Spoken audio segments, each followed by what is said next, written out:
औज़ुबिल्लाहि बिस्मिल्लाहिर्रहमानिर्रहीम। Hello traders, hello king micro family, कैसे उम्मीद करता हूँ खैरियत से होंगे।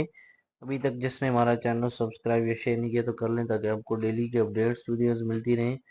और जितनी भी हम इंफॉर्मेशन देते हैं, जस्ट ये एक नॉलेज पर्पज़ के लिए है। बाकी इसमें हम कोई भी आपको फाइनेंशियल एडवाइस नहीं करते कि आपसे कोई भी पैसे का लेन देन किया जाए।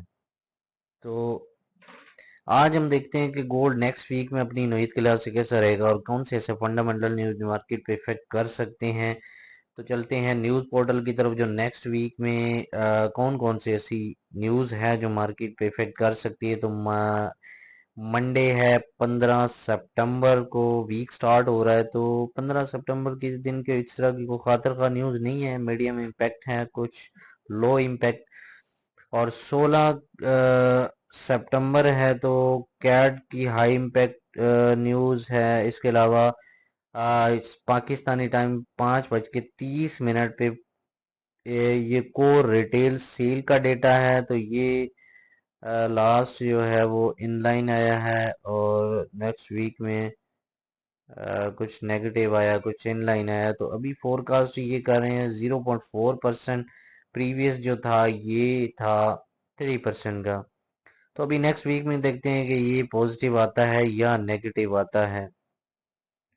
जो इन्होंने फोरकास्ट किया हुआ है वो तो पॉजिटिव की किया हुआ, तो देखते हैं कि पॉजिटिव आता है तो फिर मार्केट जो है वो थोड़ा सा डाउन साइड की तरफ रीटेस्ट कर सकते हैं। वेंसडे के दिन 17 सितंबर है। 17 सितंबर वाले दिन कुछ कैड की हाई इम्पैक्ट न्यूज़ है, और इसके अलावा 11 PM federal fund rate cuts का डेटा है। तो इस दफा जो है रेट कट्स की शरह जो है वो 100% है। तो वो आगे जाके आपको डिटेल से मैं गाइड करता हूँ। और इसके अलावा FOMC स्टेटमेंट का डेटा है, प्रेस कॉन्फ्रेंस है। तो ये भी हाई इम्पैक्ट मार्केट को हाई वॉलेटाइल कर सकते हैं। 18 सितंबर है। 18 सितंबर वाले दिन पाकिस्तानी टाइम के मुताबिक अनएम्प्लॉयमेंट क्लेम का डेटा है। तो ये भी मार्केट पे हाई इफेक्ट कर सकता है। तो इसके अलावा फ्राइडे है। फ्राइडे वाले दिन भी कोई इस तरह की खातिर खा न्यूज़ नहीं है, पर कुछ मीडियम इम्पैक्ट हैं। और वैसे भी मार्केट बहुत ज़्यादा हाई वोलेटाइल होती है, तो ये मार्केट पे इफेक्ट कर सकता है। इसके अलावा कॉइन कोडेक्स की अगर बात करते हैं, कॉइन कोडेक्स में 3702, 4048 और 4393 की प्रोडिक्शन का मीन ये है कि थोड़ा सा रीटेस्ट के बाद मार्केट जो वो है अपसाइड की तरफ मूव कर सकती है और एक नया ऑल टाइम हाई लगा सकती है।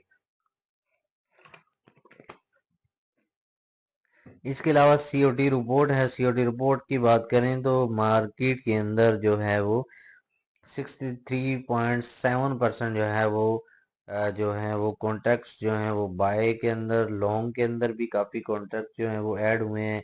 इसके अलावा नॉन कमर्शियल में शॉर्ट के अंदर भी, कमर्शियल के लॉन्ग के अंदर भी कुछ कॉन्ट्रैक्ट डिक्रीज भी हुए हैं। पर टोटल ओपन इंटरेस्ट की बात करें 16,717 जो है वो कॉन्ट्रैक्ट्स जो है वो इंक्रीज हुए हैं। इसके अलावा अगर हम लॉन्ग की बात करें तो लॉन्ग के अंदर बाय के कॉन्ट्रैक्ट्स बहुत ज़्यादा ऐड हुए हैं। शॉर्ट के अंदर थोड़े से सेल के कॉन्ट्रैक्ट्स जो हैं वो ऐड हुए हैं। फेड वॉच की बात करें तो सीमे रिपोर्ट में ये 17 सितंबर के दिन जो है वो रेट कट्स का जो शरह है वो 100% पे है। मीन्स ये है कि जो रेट कट्स का डेटा है वो चेंज हो सकता है, और 25 BPS जो है वो एक्सपेक्टेड है कि जो है वो रेट कट्स की शरह हो सकती है 25%। तो अभी देखते हैं कि गोल्ड नेक्स्ट वीक में H4 स्टोरी में क्या कहता है। कि H4 स्टोरी के हिसाब से हम देखते हैं कि गोल्ड नेक्स्ट वीक में अपने नौयत के लिहाज से कैसा रहेगा और कौन से ऐसे बाइंग सेलिंग। और H4 के आप देख रहे हैं कि मार्केट जो है वो स्टिल 3300 से 3300 से स्टिल जो है वो बुलिश साइड की तरफ ये मूव कर रही है। और 3300 पे भी नीचे डाउन साइड की तरफ ये देखें आप, तो बहुत बड़ा एक फेयर वैल्यू गैप यहाँ पे मार्केट ने छोड़ा है। फिर उसके बाद जो है मार्केट ने बुलिश साइड की तरफ जी अपना बहुत ज़्यादा मोमेंटम शो किए। तो अभी ये देखेंगे मार्केट का जो हाई है वो है 3674 का एरिया है।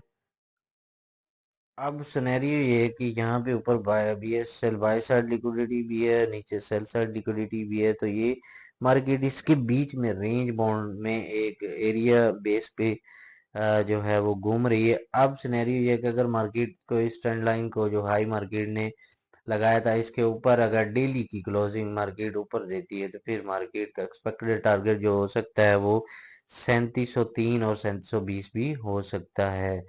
तो अगर तो मार्केट इससे नीचे डाउन साइड की तरफ एक की पॉइंट है 3622 का, अगर 3622 से नीचे मार्केट की H4 की क्लोजिंग होती है तो फिर मार्केट जो है वो नीचे 3578 और 3555 वाली साइड पे आपको यहाँ पे बाय अपॉर्चुनिटी दे सकती है। 3600 से आपके लिए बाय अपॉर्चुनिटी है, 3578 से आपके लिए बाय अपॉर्चुनिटी और 3555 पे भी आपके लिए बाय अपॉर्चुनिटी। और अगर मार्केट नीचे डाउन साइड की तरफ अच्छा मार्केट जो है वो गैप जो है मार्केट ने काफी छोड़े हैं तो फिल करने आती है तो फिर आपके लिए ये एक बेस्ट स्विंग बाइंग जोन पड़ा होगा। स्विंग का सिग्नल भी मैं आपको आगे जाके दूंगा। ये है 3557 और 30 का एरिया, ये बेस्ट बाइंग जोन H4 के हिसाब से। फिर 3499 और 3466 भी है।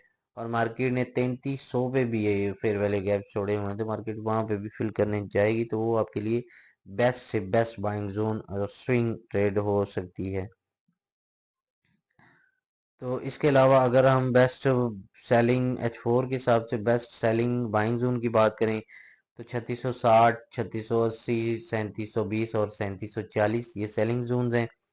बेस्ट बाइंग जोन की बात करें 3622, 3625, 3595, 3585, 3540 और 50, ये बेस्ट बाइंग जोन है। ये आप स्क्रीनशॉट भी ले सकते हैं, लिख भी सकते हैं। तो मार्केट का जो लो लगा था वो 3578 और हाई पे 3600, हाई जो है वो 3674 है, जो हाई है वो 3674 का है। और इसके अलावा सीपी जो है 3642 है। और जो की लेवल मैं आपको बता रहा था मिड लेवल जो है वो है 3622 और 20 वाला एरिया। तो H4 स्टोरी के हिसाब से ये आप स्क्रीनशॉट भी ले सकते हैं, इसको लिख भी सकते हैं। नेक्स्ट वीक में आप इसको देख सकते हैं। H1 के हिसाब से देखते हैं। H1 में देखें कि H1 में एक ये येलो बॉक्स एक रेंज में मार्केट मूव कर रही है, एक SSL में और BSL में। बाय साइड लिक्विडिटी और सेल साइड लिक्विडिटी से मार्केट जो है ये रिजेक्ट हो के फिर अपसाइड की तरफ ये मार्केट ने मूव किया। और हम पूरा वीक जो है वो 3657 से ये मार्केट सेल और नीचे से फिर 4030 से हम बाय में स्कैल्पिंग करते रहे हैं। अभी सिनेरियो ये है कि मार्केट अगर नेक्स्ट वीक में इस रेंज बाउंड एरिया से निकलती है तो फिर नीचे जो है 3630 वाले एरिया से 3630 से आपको बाय अपॉर्चुनिटी मिल सकती है। 3630 और 15 का एरिया है, बाय अपॉर्चुनिटी है।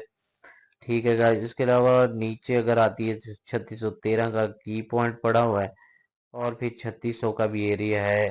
3600 से भी आपको एक अच्छी बाइंग मिल सकती है। फिर नीचे 3580 और 90 का एरिया भी है। तो अभी आपके साथ में एक सिग्नल भी शेयर कर देता हूँ।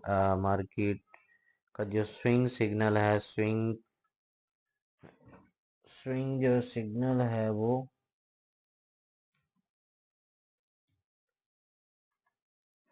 स्विंग सिग्नल आपने अगर मार्केट 3588 और 92 पे जाती है, 3588 और 92 पे मार्केट अगर जाती है तो वहां से आपने छोटी लोड से चाहे बाय को होल्ड करें तो टीपी आपके हो सकते हैं 3660, 3680, 3720 और 3548 का एसएल होगा। ये लॉन्ग सिग्नल है, ये बड़ी इक्विटी वालों के लिए है जिनके पास बड़ा बैलेंस है। ये अपना स्विंग ट्रेड यहाँ से पकड़ सकते हैं और अपना टारगेट पूरा कर सकते हैं लॉन्ग टर्म। तो ये थी H4 और H1 स्टोरी। नेक्स्ट वीक में क्या होगा आपको समझ आ गया होगा। जो भी की लेवल्स जो भी बाइंग सेलिंग एरियाज बताए हैं, तो मार्केट अगर वहां पे पहुंचती है तो फिर आपने वहां से एक्शन लेना है। इसके अलावा आपने बीच में कोई ट्रेड नहीं करनी। मार्केट किसी भी एक साइड की तरफ अभी ट्रैप कर सकती है, बुलिश साइड या बेरिश साइड। तो बुलिश कैसे जाएगी, बेरिश कैसे जाएगी, आपको मैंने सारी चीजें डिस्क्राइब कर दी हैं, तो आपने ये लेवल्स लिख लेने हैं। अभी तक जिसने हमारा चैनल सब्सक्राइब शेयर नहीं किया तो कर लें, और कमेंट्स भी किया करें, और कोशिश करें कि आपको फ्री सर्विसेज सारी चीज़ें मिल रही हैं तो चैनल को ज़्यादा से ज़्यादा शेयर करें। मज़ीद अगर आपका सपोर्ट हमारे साथ रहा तो इंशाल्लाह बहुत अच्छी अच्छी वीडियोस और बहुत ज़बरदस्त ट्रेनिंग भी मैं स्टार्ट करने लगा हूँ। इसके साथ ही अपना रखें बहुत सारा ख्याल। Thank you so much. अल्लाह हाफ़िज़।